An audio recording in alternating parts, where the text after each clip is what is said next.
നമ്മൾ സിലിക്കോൺ വാങ്ങിക്കാൻ വേണ്ടിയിട്ട്, അതായത് നമ്മുടെ വാട്ടർ ലീക്കേജ് ഒക്കെ ഉണ്ടല്ലോ, ലീക്കേജ്, അതായത് വെള്ളം ലീക്കേജ് ഒക്കെ ഉണ്ടെങ്കിൽ നമുക്ക് സിലിക്കോൺ ആവശ്യമാണ്. നല്ല അടിപൊളി സണ്ണി ക്ലൈമറ്റ് ആണെന്ന്. നമ്മളിവിടെ ഒരു ഓഷ എന്ന് പറഞ്ഞാൽ MD ഓഷ എന്ന് പറഞ്ഞൊരു നല്ല അടിപൊളി ഹാർഡ്വെയറിൻ്റെ ഒരു ഷോപ്പുണ്ട്. അപ്പോൾ ഷോപ്പിലേക്ക് വന്ന് എടുക്കുകയാണ്. അപ്പോൾ നമുക്ക് മേടിക്കേണ്ട സിലിക്കോൺ എന്ന് വെച്ചാൽ വൈറ്റാണ് വേണ്ടത്, വൈറ്റ്.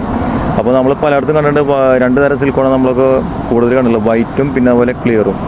അപ്പോൾ അതും കാണിച്ചു തരാം. ജനറൽ ആവശ്യത്തിന് വരികയാണെന്നുണ്ടെങ്കിൽ നിങ്ങൾ ഈ സിലിക്കോൺ എടുക്കാൻ മറക്കണ്ട കേട്ടോ. വൈറ്റ് എന്ന് എഴുതിയിട്ടുണ്ടാവും. തൊട്ടടുത്തിരിക്കുന്നത് ഇത് ക്ലിയറാണ്. അപ്പോൾ നമുക്ക് ജനറൽ പർപ്പസിന് ഉപയോഗിക്കുന്ന 2 സാധനങ്ങളാണ് വേണ്ടത്.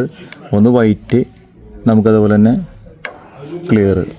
അപ്പോൾ നമുക്ക് സിങ്ക്, അതുപോലെ ബാത്റൂമിൻ്റെ ലീക്കേജ്, ഇതിനൊക്കെ വേണ്ടി ഉപയോഗിക്കുന്ന ഒരു സാധനമാണ് വൈറ്റ്, അതുപോലെ ക്ലിയർ.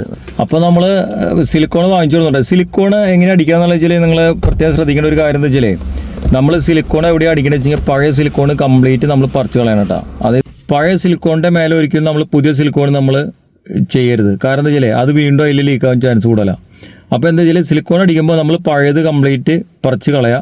അതിനുശേഷം നമ്മൾ നല്ല ഡ്രൈ ആയിട്ടുള്ള തുണി കൊണ്ട് കംപ്ലീറ്റ് അവിടെ തുടയ്ക്കതിന് ശേഷം പുതിയ സിലിക്കോൺ അപ്ലൈ ചെയ്യുക. ഒരു സിലിക്കോണിൻ്റെ ഗണ്ണും കൂടി നിങ്ങൾ മേടിക്കണം കേട്ടോ. സിലിക്കോൺ മാത്രം ഇത് മാത്രം വാങ്ങിച്ചിട്ട് കാര്യമില്ല, ഇതുകൊണ്ട് നമുക്ക് തള്ളാൻ പറ്റില്ല. സിലിക്കോണിൻ്റെ ഒരു ഗണ്ണുണ്ട്.